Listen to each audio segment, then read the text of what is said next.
everybody. Welcome in. It's time for a minute to skim it. We had a good old time this week. First question is first. What do you guys think of the casting for Street Fighter? I guess I have to learn my lesson, right? Where they cast things and I'm like, oh, I get it. But also I wasn't in the room when they were doing the auditions. Or if any of those guys have to audition anymore. Maybe the casting agents just be like, I know the perfect guy or gal. I don't know. It's hard to play those characters who we have loved for so long. You play that game? Play Street Fighter, yes. I bet. I thought that was just a really dumb question, honestly. Raul Julia is number one for each Barlord. I'm interested. Yep, gave it a good chance. I've been surprised over and over and over again. Pattinson is one of the last big surprises for me, where I was like, I was pretty sure he could handle that part, but I didn't know he could handle it like that. He's a good Batman. He's a good detective. Yeah, there was I don't know, were there any other big announcements this week? I don't think there were. I'm sad. We've lost a comics great this week. Mr. Shooter, you know, it's weird to have been around in the industry for, I've only been in it for like 30 years, but I feel still kind of like one of the old folk. And to like have people that I've looked up through my entire career start like moving on to the great beyond is kind of like a weird feeling, honestly. Just always feel like they're going to be there forever. Yeah, our Lord is going to make this thing. So are they going to embrace cheese? They're going to try to make it serious. They're going to make it Shakespeare. Like Timothy Dalton and Flash Gordon. Yes! That is a Shakespearean actor overacting and making it great. I've still never seen that movie. Flash Gordon. Well, we need to like get you a whole bunch of popcorn and get you all sugared up. It is one of those things that I understand that for Flash Gordon, like, they actually shot it originally as a serious film and then realized when they were showing it to the audiences in advance, they were laughing a lot. So they were like, we need to lean into this camp. Oh, nice. So, it's hard to make like something that's based on a 40 cereal cartoon to not cereal, like food cereal, like serialized cartoon. It's really hard to take something like that, which Buster Crabbe was killing it all the time, and make it cool. It's way better than the TV show that they came up with later. No sassing against the actors that were in that show, but like, come on. just relegate Ming to being like an administrator of the city. Sure. I'm super scared of him now. But Flash Gordon is the savior of the universe. Oh, it's my boyfriend Spam Risk. He didn't know when to let go. He's just on me all the time. Total stalker. Total stalker. My old girlfriend Joanne, who liked to hang out at the fabric store a lot, stopped messaging me. She's ghosted me now. It's too soon. It still hurts. I know. I'm a little raw about it. Very raw. Around this time next week, we'll be in the theater for Superman. I know, right? Yeah. Is anyone else, out of curiosity, are they going to that screening? Because I'm also, that's why I have to leave early next week. So it's like it's a Tuesday screening? Yeah, if you have Amazon Prime, you can get the tickets early. Yeah. Goodness gracious. Now I'm going to have to work extra hard not to have things spoiled. I just run back in here. Guess what happened? No, but you know what I heard? There was a dog in it. It's crypto, I think. And maybe some kryptonite. Tuesday and Saturday, got all your tickets. I think this is gonna be one of those that might actually, like when you're like sell out movies, you're like, man, no big deal.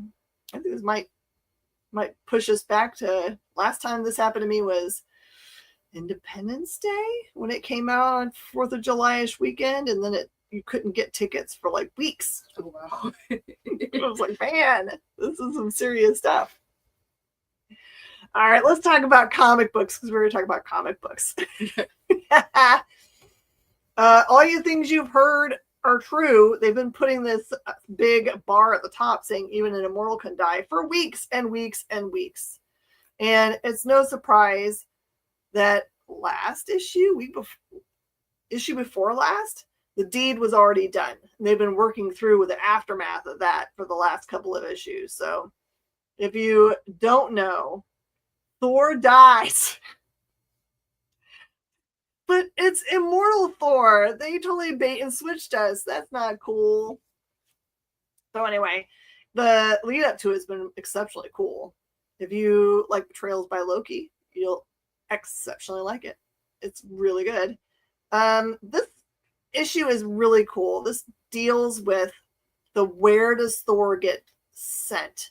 We know Odin is in Valhalla permanently. He can't come out. And I'm trying to think where there's some other people like, Hela forever said that Thor was going to be grabbed up and put into hell with her, where she could, give him a hard time for the rest of his eternity. And then there's other realms. I don't know if you know, there's other realms you can be sent to as your forever place. And it's no surprise that he's not end up with anybody he knows. So wherever one of those other dimensions is, I'll let you discover.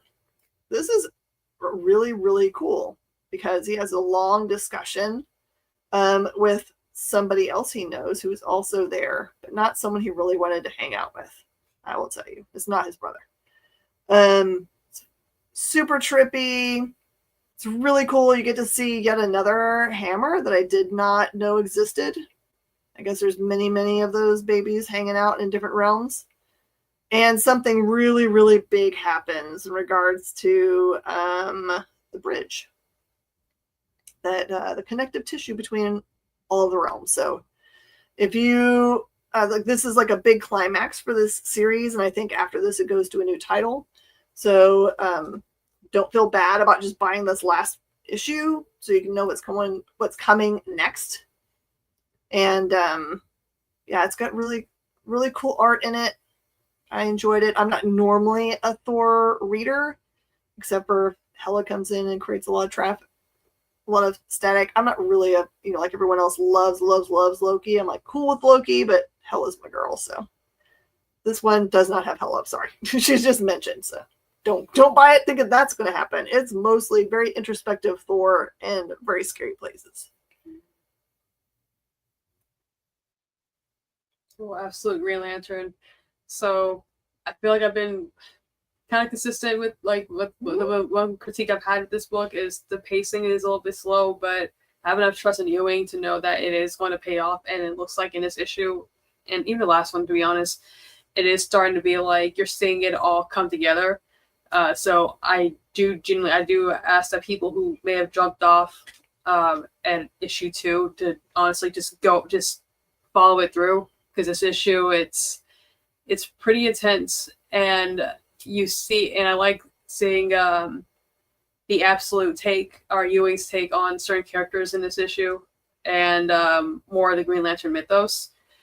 I'm kind of dreading the next issue because I don't like seeing Joe and Hal just bump heads, even though you can understand why. Because one of these characters may not be in the right headspace at the moment. And we do get answers about what happened to the citizens in the last issue if you read it. So I really did appreciate that, but I am appreciating this book more and more with each passing issue. It's just, I do wish that the pacing just overall was just a little bit better. And I say this as someone who genuinely did or does enjoy this title, but I can understand why people may have been like, it's not for me. It's not as fast as Absolute Batman or Superman, Wonder Woman, Martian Manhunter, and Flash. Well, maybe Flash too, but our Lord, will a number 2 pencil be lethal? Find out next issue. Well, that makes me want to go home and watch Shoot 'em Up. If you guys have never watched Shoot 'em Up, it is a Clive Owen awesomeness. Which he kills people with pencils. No, carrots, whatever. Oh my goodness. And a pencil. But yeah, generally, this is an issue that it's all coming together. And again, I'm looking forward to the next issue, but I'm also dreading it because I just want everybody to make it out of this arc alive or relatively sane or in one piece. But I don't know if that's going to happen, unfortunately. Like Barlord's, I'm gonna going down with a ship or saying "I told you so." Honestly, I love that. Yeah, real. You're a ride or die. Love it. You know what I hate? Oh no. Goodness gracious. That's the only new episode this week, right? Mm-hmm. And a bunch of reprints. But, yeah, get some new reprints. Just when I think that I've had everybody come through the store that's going to need any reprints of that thing, sell another giant batch to someone that comes. Like I think today even we sold one of every number we had of Absolute Batman to a young man that was like, I can't wait until August to put the story together. Forget that mess. I'm going to read it now. Exactly.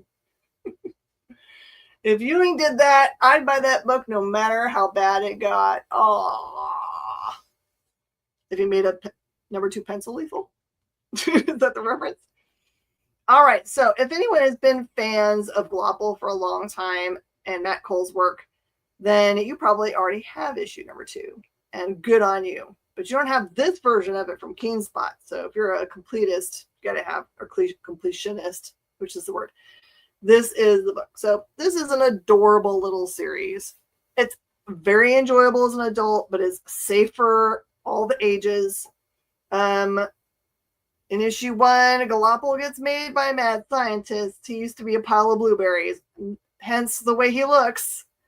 And in case you didn't catch that and you don't have a number 1, it re-mentions it here, which is so fun. This issue picks up where you have a new big bad. So he's just another science guy who is not the original Mad Doctor, who is like, I'm going to do it again and do it better. I'm going to go dig through the trash and find all of the chemicals that made the Glopple, and I'm going to use them to make my own self powerful. But there's a twist. Something happens during this, whatever he's ingesting, and he gets to be a cool looking baddie.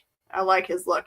And then he's got, like, what does he call them? Ghost ninjas? I don't know. It's unclear how the ghost ninjas are made. So, but anyway, and at the very end of this book, it gives you a tease for another character with a lot of powers. And it's no surprise if you have already issue number 3 from the original series. Don't tell anyone. Shh, it's a secret. But super fun, well written. The art is like on the cover. It's kind of cartoony goodness. And lean into its ridiculousness.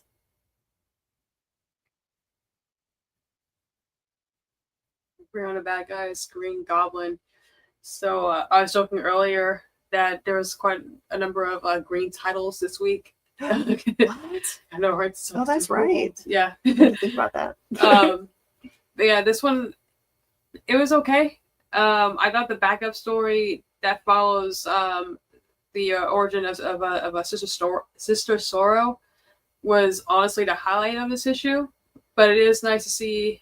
I say nice, but it is always great to see Norman just like being unhinged and just super violent. There was actually like a sequence in this book I liked where you're seeing him do something from his point of view, and I don't think it's a spoiler to say this, but like anything that involves like home invasions, it automatically just gives me like the willies, like that movie The Strangers. Like it terrifies me to this day.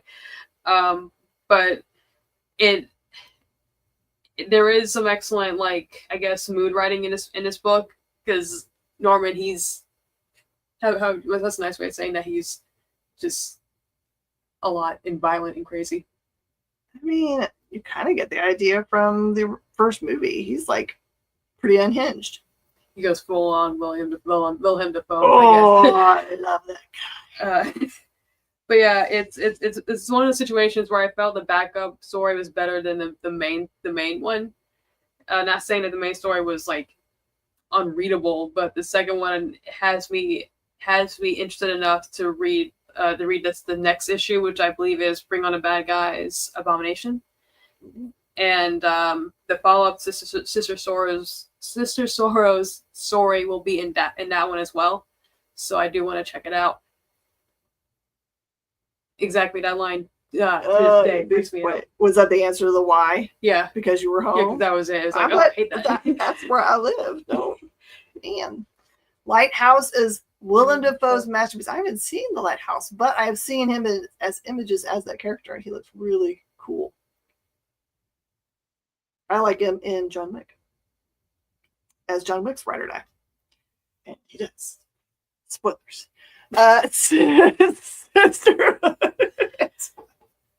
Sisterhood. Okay.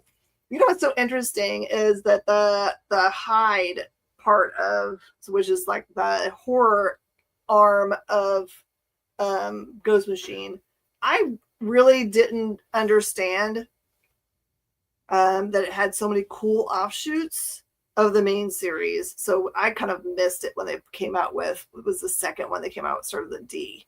It was tied to it. I feel bad. So all the Devour, yes. And so I actually kind of, like, I messed up. I think I didn't give it to people or order it or whatever for the people that were winning the main series and all its tie-ins. So we got you now. We understand the whole thing. So Sisterhood, weirdly, they've stolen the blood splatter from the Carnage line of books from Marvel from, I don't know, 4 years ago. But it looks dope. Okay, so this storyline is not connected to anything. You'll find it, at least not that I can tell. If these characters have appeared anywhere else, forgive me. But this is about two best friends that have been kind of like brought even closer together by a childhood tragedy. And they go off to school together. One's a little more tomboy than the other.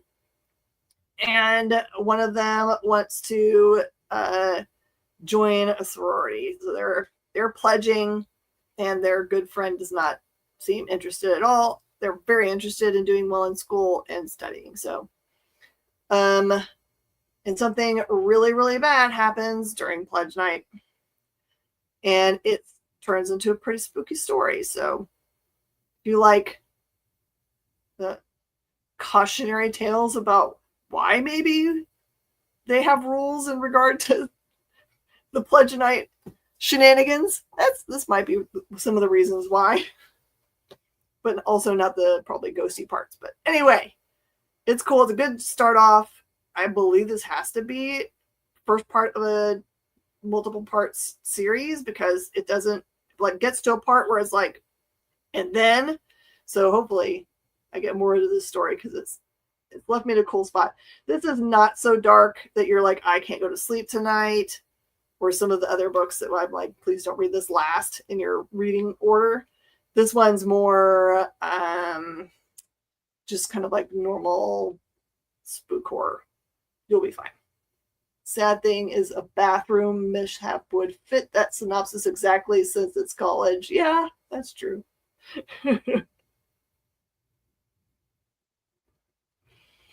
God, the City Sirens. So this is the follow-up series. Sorry, I said that. Wait, we'll pass. This is the follow-up series to this title from, I think, 2 years ago. I was wondering about that. I was like, going, wait a minute. So this was a fun issue. I forget sometimes that that Poison Ivy, that she's with someone else now. She's not with Harley. Wait a minute. Yeah. What has gone on that I have not seen? Yeah, she has a new girlfriend. No! No, they're a cute couple. Like, and wait, is it Punchline? No, it's not Punchline. Okay, well then it's not that complicated. Yeah. So she would have a type if it was Punchline, I guess. But, yeah, Barlow's got a good question. Was the last volume, did it finish or was it canceled? Did it get caught up in the weird scheduling from the pandemic? Who got the City Sirens? No, I want to say that was just a straight up like a mini series, like to begin with. It wasn't like supposed to be an ongoing, as far as I know. It was set at, I think, 6 or 8 issues, and then that was it. Okay. And it's just like a continuation of it. But honestly, you don't even have to read that one to understand like what's going on here. It's just really the same writer just jumping in, just Gotham City Sirens again. Okay. As far as I know, I could be wrong. Someone can be in the comments like, well, everything she said was incorrect. So, but no, this was a really fun title. They are planning a heist because, of course, at this and like you do. Yeah, as one does, and they have to break into this club that's having this lunar-based rave, which I feel describe lunar-based. Like they're on the moon. Space. Well, they're not on the moon. Like yeah, it's a club in the city, and it's space themed. Okay, got it. I would be so down for that casting. If James Gunn is somehow watching this show, please read that comment. Mm-hmm.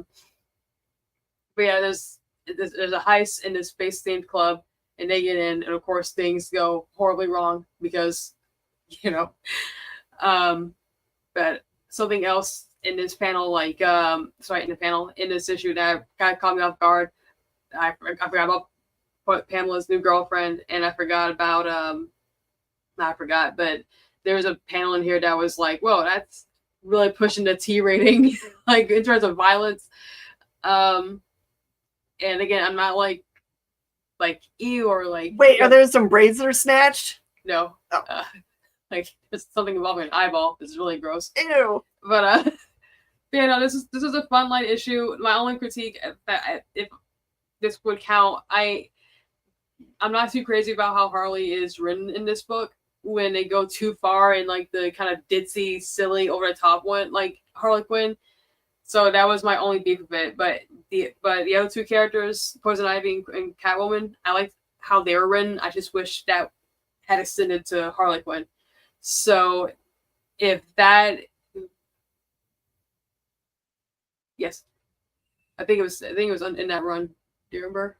So the question is from Barlord. Was Gardner one of the many characters Tynion introduced before he left Bats? Osborn is Zdarsky. I don't know. We'll have to do some research. Quick research. But yeah, super fun book. Just wish they had better characterization for Harley Quinn.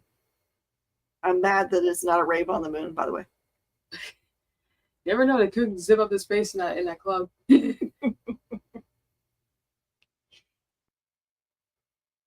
Okay, this one's all kinds of interesting because I'm sure you guys have caught it. The buzz on the internet for all week long was like, look, Marvel made a gaffe. Bah, ha, ha, ha. So they meant to make this be 140.5. So don't worry, you're not going super back in time, except for you are, because it's a Claremont story with, I can't remember who his co-creator is on this, where he goes back and acknowledges the fact that right ahead of Days of Future Past, there is something that needs to happen, because otherwise it doesn't make a ton of sense, because one of the characters has become a hound. I don't know if I'm spoiling anything. Has become a hound, which is a kind of superhero thing that's part of the universe, and that kind of being cannot be where the X-Men end up in Days of Future Past. So this is their way of explaining it. I'm going to read you the actual synopsis from the back of the book that actually is much better at describing what I was just trying to say, because I like it very much that they put it in there, because it's for people like me. They're like, man, it's been a long time since I've read or watched Days of Future Past, so I don't know which character they were talking about. I didn't remember the thing that had happened to the character. So this is what it says. It says, how did the events of Days in Future Past get set in motion? Well, ideally, the story will help you understand that. And if possible, understand it from Rachel's point of view, the suffering she has been part of. We know that for a fact that Rachel was a hound. What do hounds do? They capture mutants. How did that happen? Well, Bill Sienkiewicz and I, this is written by Claremont, I believe, did a scene in New Mutants 18 where she's a kid. Charles is killed and she's captured. Okay, she became a hound. But then in Days of Future Past, she's in prison with other X-Men in their concentration camp. So how did she get from being a hound to being there? Huh. So I let it percolate, and here's the story. So Claremont's been going back and doing this a lot for like storylines that he was responsible for or had a hand in, and he's like, you know what, there's some extra story that always bothered me that I never got to address, and I think I should address it now. So, and also I love it very much because this iconic image here is great to go back and readdress, because I think we see that iconic image a lot and you may not know what it means or how it ties into stuff. So has it Marvel been paying Claremont not to go anywhere else all these years? If they're smart, yes, because he's amazing. So yeah, for old school Claremont readers, you will enjoy this. It's good material, and I think also it's hilarious because he puts together the team that he believes will be part of this whole storyline. But then he was like, but I wanted to bring my man Iron Man in. So he puts him in the story, and it makes sense. The story part that he's in makes sense. Doesn't feel like, I'm just going to put him in there. I don't care that it doesn't make sense in the universe. So, and this is a big, thick book, worth the price point. It's like double-sized book from your normal reading order. So try it out. Speaking of X-Men, so this is the Hellfire Vigil book, where it's like the 1 year anniversary of what happened on Krakoa, where it just basically just and all the mutants, they come together to mourn, remember, share their grief, and you see the different teams meeting in Central Park in New York City to remember Krakoa and who they lost and what they lost. So this book, like Barlow was saying, there's a lot of buzz about it, involving one of the characters on that cover. If you know what happens, or if you've read spoilers or seen scans, then you know exactly who I'm referring to. Everyone else, just avoid comic book media sites tonight and tomorrow if you don't want to be spoiled. So I have mixed thoughts on the Krakoa era, which I know that's a blasphemous thing to say, because either like it's like the best thing since sliced bread. I know Jen really likes those books a lot too. Okay. Oh, it's okay. I can like it for everybody. There you go. After the show ends, she's like, yeah, let's like just like drop kick me or something. But take it back, my chai. Oh no, I will legit cry. But yeah, this was nice to see them like just grieving for a place where they were finally safe, where they were happy, and to have it taken away from them so violently in a way that it did, it was hard to read. Okay, cool. I'm not the only one. Yeah. You love to read it. Love to read it. Yeah. Okay. Or tolerated it. But, yeah, I did like seeing like the different characters' like point of views. This book, I'm sure you guys know, it has different writers and different artists. They switch off every couple of pages. My favorite one, my favorite story, and it's not the one that everyone is talking about. That one I have mixed feelings about, because it's like I don't know. Like I'm sure in the next in one of the following issues coming out after this one, we'll have like an explanation and maybe an answer for a certain question. But I did enjoy the short story involving Colossus. I thought that was really nice, and I had to glaze with my boy Scott, because he's one of my favorites.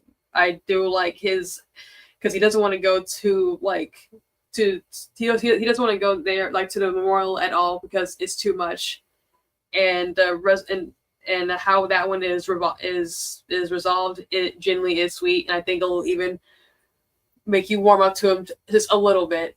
I told you that, like, you told me he was not the old Scott, so I hate the old Scott. We'll just say I hate it. Needs more boom boom. I mean, yeah, everything needs more boom boom. Mm-hmm. All right, so I have one question. Yeah, what's up? So the thing I like so much about the Hellfire Gala is that they tend to have like these really beautiful covers with all their, like, because they wear really nice clothes. Now this seems different because it's a memorial, are they still dressed to the nines? They are. Awesome. Yeah, it's something I do like about the Hellfire issues. They just tell the writers, like, not writers, the artists, like, hey, just go crazy with like with your costume designs, and it definitely shows here. But obviously they're all in black, and even Storm's outfit, like, it's, you know, chef's kiss. But yeah, he's not done dirty in this issue. Like, you definitely sympathize with him, because you're like, you understand why he's reacting the way that he is. Like, he can't turn it off, and if all the trauma that this man has been through along with the other X-Men, you don't blame him for being like, hey, it's a lot. Let's see. Yeah, the other thing that I just thought of would be really cool, although it would be a hard thing to try to like sell to them, is like, I would love a Project Runway where the designers had to design a Hellfire Gala outfit for the, you know, mutant of their choice. That's a debate you'd like to see, the pro and against Summers. Is it the dead corpsey one from the island? I'm for him. With that note, I will see y'all later. This was a good show. You guys have a wonderful evening. I'm even for the one that isn't him, but is instead the queen.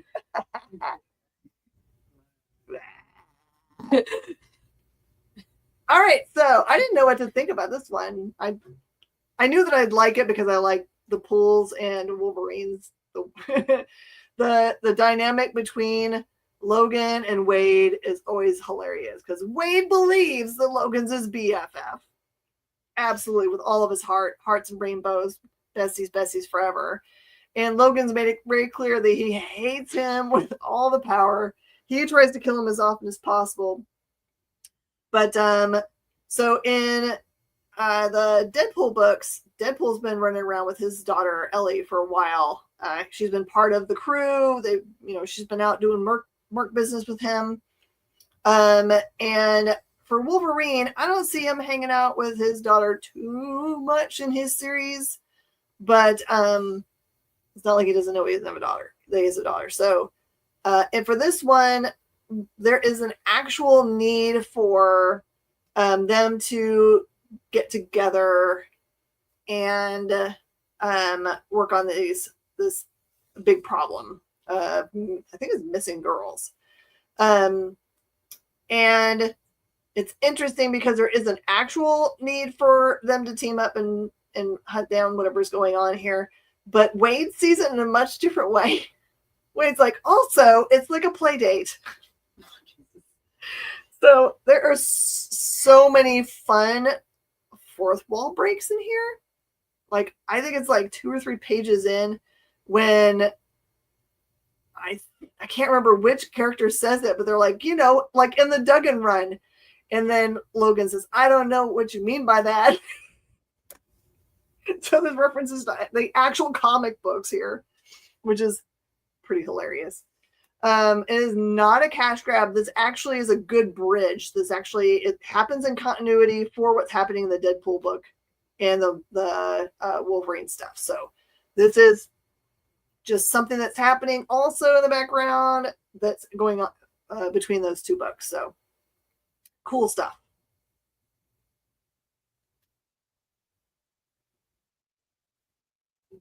Godzilla versus Thor. So I think Jason Aaron definitely channeled some of his earlier Thor runs, the writing from that part in this book, because this one is noticeably darker compared to the other Godzilla verses, and some of those, they weren't like sunshine and lollipops. Interestingly enough, the Godzilla you see on this cover, like, it's what's the name of that Godzilla film? GMK, the really dark Godzilla movie until like Godzilla -1, the super, like this in terms of seriousness. Okay. Seriousness. Kind of gives you an idea of like the vibe you're gonna get in this book. It starts off with, weirdly enough, it references a book that came out 2 weeks ago, not 2 weeks, gosh, like a year or 2 ago, that was also written by Aaron, I think. He wrote the Punisher book. Oh, with the new character? Not the It has the logo like it Oh, was the a change. logo change. Yeah, that one. So that was cool. That book kind of ties into this one. But again, you don't need to read that run to understand like what's going on. Just giving y'all like a heads up. But yeah, this one I really enjoyed it because whenever like I read these Godzilla books, I'm like, oh, here's a reference. But this is one I'm like, oh, they're actually referencing the Godzilla movies I like. But I like all of them, but I do like the darker ones, especially GMK.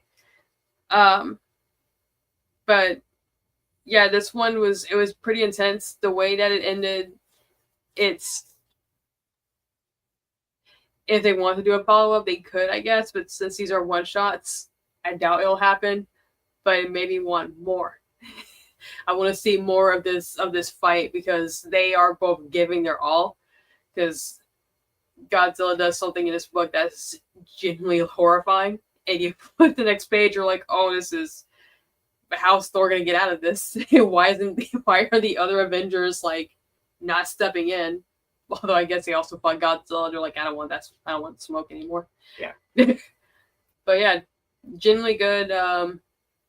Really liked it. If Jason Aaron wanted to write a Godzilla book, I would not be opposed to it. I don't know if this was like, I don't know if Marvel or even IDW, if they'll read this, be like, hey, Jason, you want to do a Godzilla ongoing? That'd be nice.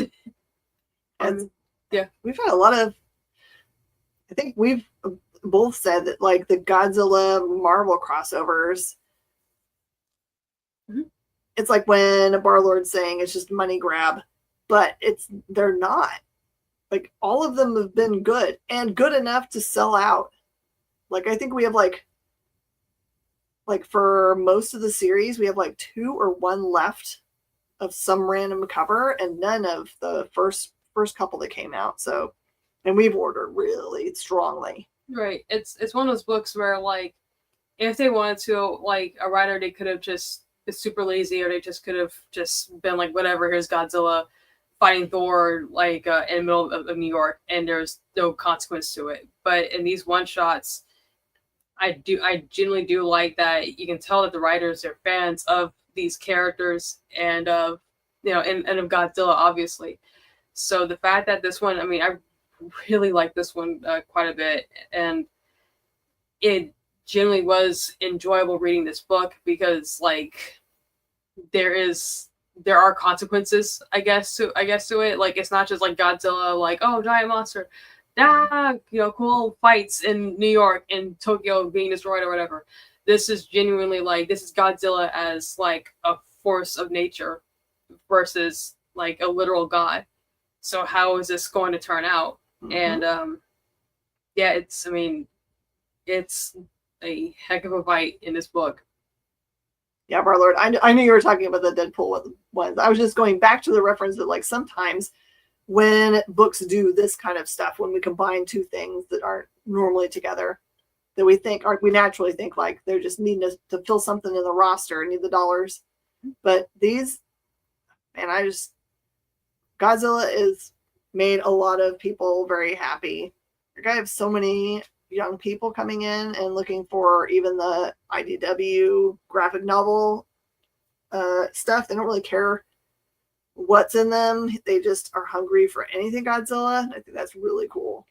Giant lizard tickles our little lizard minds for some reason. It's the truth. Now you see Mothra versus the Marvel Universe. Yeah. That Marvel print it. I know I'll have the money. I will buy. Okay. The last 2 issues of Ultimate Wolverine have been leaning really dark, like super dark, and or very interestingly story told. So this one is more back to kind of more regular storytelling, in which they've recaptured Wolverine back and have basically he's kind of gotten most of his memory back, because remember he had been stolen from the group and basically put into the Winter Soldier program. So he was just kind of like doing whatever he was programmed to do. Now it's interesting to see Wolverine do the same thing that like Bucky does you see him in the comic books and the movies, where he's trying to deal with the fact that he's done all of these terrible, terrible things. And I'm sure it's like watching yourself outside of yourself do things. You're just like when it's happening, can he tell? Is he trying to stop himself? But it's just like, that's the program and doing it. Whereas you just wake up and it's like, what did I do? No. So this is him saying, I know that I'm a violent being. I know I've done things, but I'm trying to wrap myself around the fact that I've done so many terrible things for such a terrible group. So it's a lot of that. There's lots of forward action here, including with the Ultimate Magic character that's here. As a lot of references between. So the two big factions here are I should have written it down. I had it in my head and I was like, I can totally remember that. It's like their group is the underground kind of group, and the other ones are the more government run that they're going against. So this is also kind of setting up that kind of dynamic between the two of them. Big question is, do you think that Ultimate Universe hits Volume 2 or actually done at 24 is rumored? I don't know. I think for some of the books, I've seen that the steam for them, for the Ultimate ones, has kind of like let off a little bit. So I think it depends upon whether they can continue the interest in it, right? If it wanes, like most comic books kind of have seen that, if they're not the main titles, they've seen that, but it's usually more precipitous. Like number one's orders are like this, and number two's orders dive way down, and then they're kind of steady. For not Ultimate as much, but definitely Absolute, we've kind of seen this steady tick up as people come into the store, discover the title, and start adding it to their pulls or start pulling it off the rack. So I think just like anything else, Barlord, the way I hear it from the publishers all the time is that they will do whatever the numbers demand. So if they see the demand from retailers in their ordering, they don't want to stop that. That doesn't make any sense. If we're happy with the amount of orders that are being asked of us, and we're continuing to support that with numbers on our end, if the creative team is still available, that's the other thing. It's just like in Hollywood, where we'd love to continue this awesome TV show that's going on, but also this actor has got 12 movies they got to shoot this year, so we got to pause out. There's no way we can continue because they're doing other things. So I have a feeling that if they end, it's either for weaker numbers. The numbers have started to dwindle on the titles, and they were like, well, we'll start again fresh with something else for that character, or that the creative team is called for something else.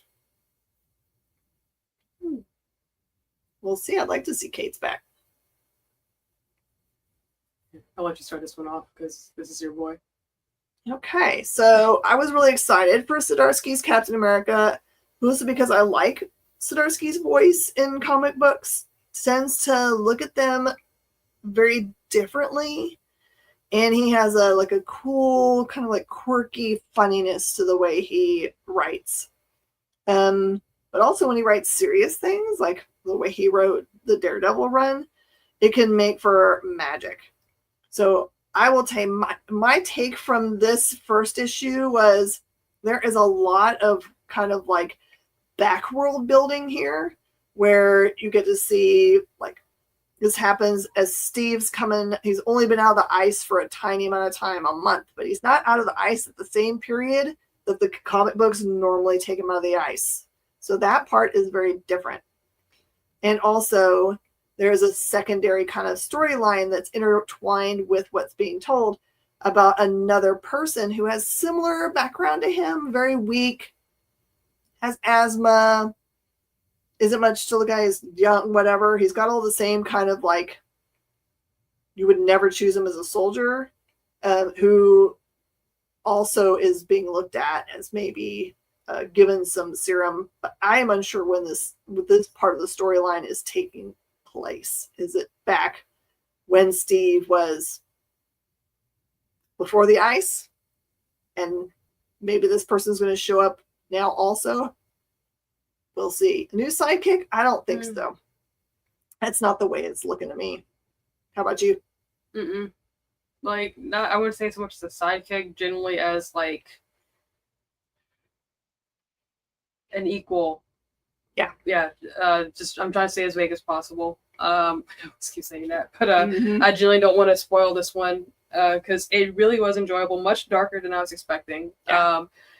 It brings up like an interesting parallel, like how Jim was saying, like this character that's being introduced has the same thing as Steve. Like he's got asthma. He's smaller. He's like when he enlists, but like Steve, he does this for the love of country. But it also does the context of when he changes is very different compared to Steve's when he first enlisted. When he enlisted in World War II. Yeah, and this new character enlists in a different war decades later, and you'll know what that war is the moment you open up the page. It's like, oh, of course. And even then, it's like, oh man, it reminds me of something that I forgot what this I think it was in Preacher in the comics is like when Jess's dad, like when he was like, when I came back from Vietnam, we were treated like this, but my dad came back, we were treated like heroes. In this circumstance, in this issue, you see like this just a sheer difference when you enlist during World War II. That was super patriotic. You're a hero. You're being praised. This time around, it's very much like it's more complicated. There's more complexities to it. And reading this as a army brat, this one hits even harder. Oh yeah. So this. I really do like it. I am really looking forward to like the discussions of like from people like when this issue comes out, especially of the new character.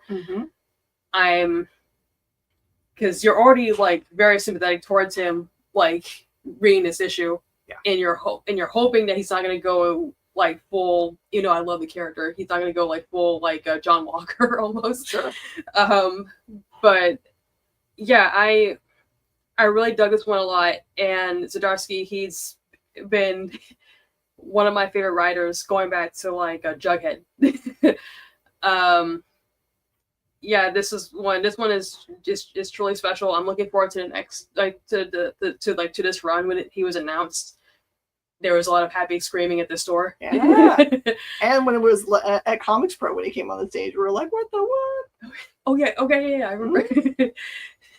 Yeah, and the other thing that I'll point out is that it also kind of like looks at again the whole like superheroes, should they be allowed to super when it creates problems and they can't be controlled. And the thing that's interesting in this one is that he's just coming out of the ice, he hasn't done really anything yet, and he immediately decides he's gonna, because he doesn't have a group, he doesn't know anybody anymore. So he decides to go back what he knows, which is military and service. And so what's interesting is that it's mentioned that everyone else has been kind of like restricted from doing super things, but they see him differently. They see him as a government sanctioned soldier. So he's allowed to continue to be as super as he wants. I also love adding on to that the reason why he's allowed to, because it was, I don't think it's spoilery, but the United Nations were like, they're fine with it because if America can do this, then we can do this too. Yeah. So I thought that was pretty funny, or a pretty clever way to do it. But yeah, I say don't listen to like the first things I saw on the internet were negative about this. They were like, oh, it's just rehashing old material. I'm like, did you actually read the whole thing? Because I don't think you read the whole thing.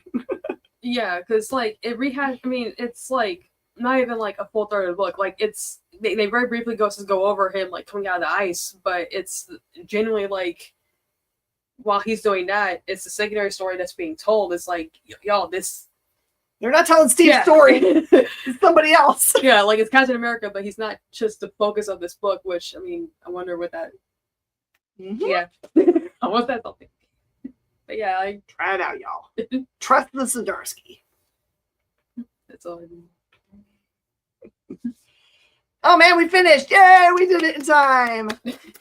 Huzzah! Are there any big trade paperbacks out this week? Anything people should be running to the store for?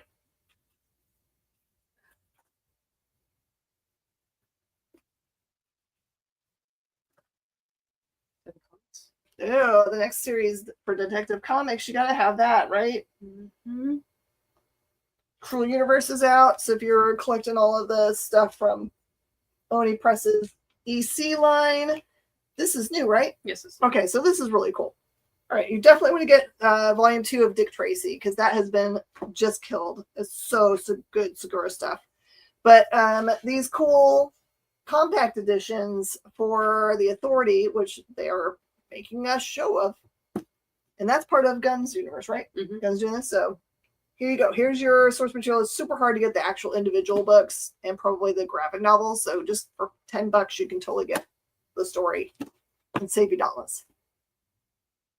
And more goodies.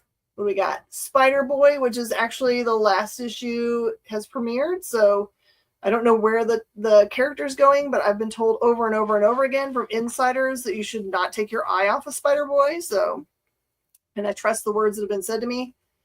And then Galactus. Oh, Galactus goodness. Mortal Yep. Thor. Yep, not quite to the where we are. I'm gonna get one more trade in before I get to the entirety of it all. But yeah, there's some really cool stuff. If you're like everybody that's been walking in the door recently into the graphic novels, and it's the holiday weekend, so it's your chance to be able to buy that thick volume that you've been thinking about. Mm-hmm. Sequestering yourself in the room after you've eaten way too much barbecue and before the fireworks start, you know, that lull that happens in the day where everyone's like, what are we going to do now? Let's watch some football. So if you're not a football player, we'll not watch it. What?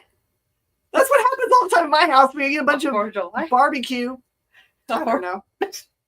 Not football. What plays? Baseball. B-ball. Sports ball, as I call it. Go Stros. Yeah. Or watch Independence Day. Yeah, there you go.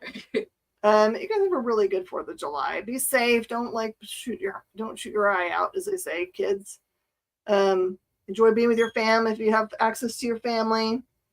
If you don't have family around, get together with your comic book family, man. Watch Independence Day. Go watch Jurassic Parks' Worlds many times. Or watch Halloween. It is Summerween. Summerween. It's that time. All right, everybody. Thanks for joining us. We'll see you guys next week. Stay tuned for awesome books. My friends at Wonderland and other awesome programming today. I think Henri comes in way later and sells you some more things. All right, everybody. Let's see you later. Bye-bye.